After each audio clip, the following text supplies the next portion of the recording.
তন্ময় আর তানিয়া প্রায় 1 বছর আগে গোপনে বিয়ে করেছিল এবং সেটা ছেলেটার পিতা মাতার অজান্তেই।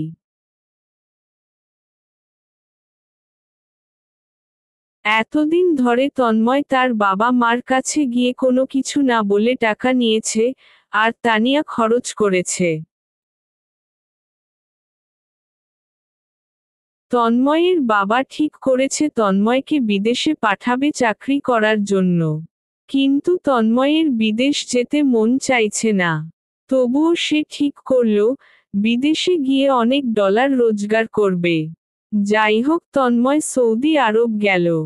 কিন্তু যে জীবনে কোনোদিন পরিশ্রমের কাজ করে নাই, সে হঠাৎ করে 14 ঘন্টা পরিশ্রম করা তার জন্য খুবই কষ্টকর হয়ে গেল। সে ভাবল বাংলাদেশে কত আরামেই না ছিল। আর বউয়ের খরচ রোজগার করার জন্য বিদেশে এসে তার জীবন শেষ হয়ে যাওয়ার অবস্থা। বাবা মাকে ছেড়ে, আত্মীয় স্বজনকে ছেড়ে শুধু বউয়ের জন্য রোজগার করার জন্য বিদেশে এসে পড়ে থাকার কোন অর্থ হয় না।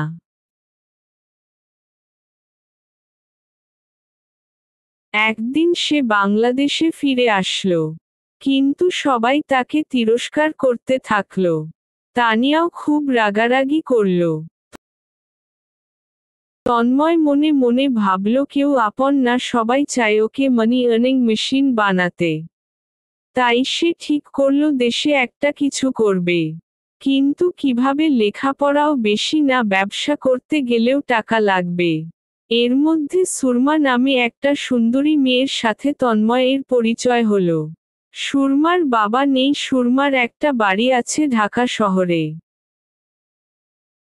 এদিকে তানিয়ার সাথে তন্ময়ের ঝগড়া বেড়ে গেল যেহেতু তন্ময় কোন চাকরি করছে না, টাকা নাই। তানিয়া হাত খরচের টাকা চাইল। তন্ময় একটু রেগে বলল, তোমার টাকা চাওয়ার সীমানা যেন তো কখনো শেষ হয় না। সুরমা নিজেই প্রস্তাব দিল কিছু টাকা জোগাড় করে তানিয়াকে ডিভোর্স দিয়ে দিতে। কিন্তু টাকা পাবে কোথায়? সুরমা বলল আপাতত টাকাটা সুরমা ধার হিসেবে দেবে, পরে যেন তন্ময় ফেরত দিয়ে দেয়। তন্ময় শুধু আলাপ করার জন্য নিজের বাবাকে জানালো। বাবা বলল এটা ঠিক হবে না। হয় তুমি ঢাকা শহরে চাকরি করো, না হলে ব্যবসা করো। এদিকে তানিয়া বলল এত অল্প রোজগারে সে সংসার করতে পারবে না। তন্ময় এবার ঠিক করল প্রতিদিন ধুকে ধুকে মরার চাইতে একদিন মরা অনেক ভালো। এবার ডিভোর্স দেবে। কিন্তু কিভাবে? তন্ময় হঠাৎ মনে পড়ল, তার বাবার কাছে টাকা নেয়ার একটি খুব সহজ উপায় আছে। ব্যবসা করার জন্য বাবার কাছে 5 লাখ টাকা চাইবে। তাহলে এই টাকাটা বাবাকে ফেরত দিতে লাগবে না।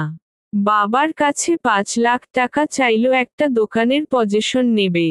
বাবা টাকা দিল। সেখান থেকে 2 লাখ টাকা দেনমোহর বাবদ তানিয়াকে কাজী সাহেবের সামনে গিয়ে দিয়ে ডিভোর্স দিয়ে দিল। তানিয়াকে জানালো, সব কিছু শেষ, তুমি এবার তোমার পথ অনুসরণ করো। বাবা দোকান সম্পর্কে জানতে চাইলে বাবাকে বলবো, আমি আর তানিয়া একে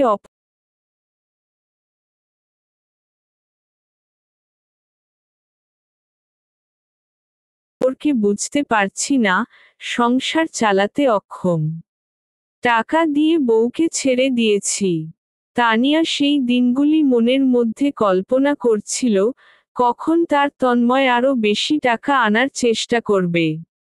কিন্তু একসাথে দেনমোহর বাবদ এতগুলো টাকা তন্ময় ওকে এনে দেবে এটা তানিয়া কখনো ভাবেই নাই।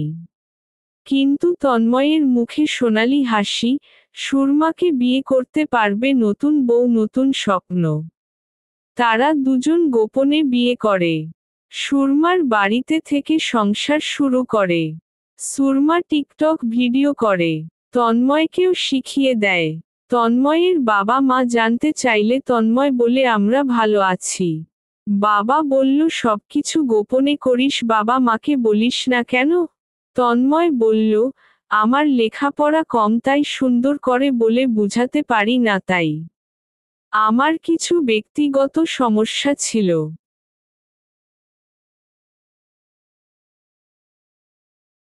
তানিয়া আর আমি একে অপরকে সহ্য করতে পারছিলাম না। তুমি টাকা দিয়ে সাহায্য করেছিলে তাই একটা নতুন জীবন পেলাম। আমি তানিয়াকে ডিভোর্স দিয়ে সবকিছু মিটিয়ে দিলাম। সম্মান এবং বাস্তবিক ভাবনা থেকে এই সিদ্ধান্ত।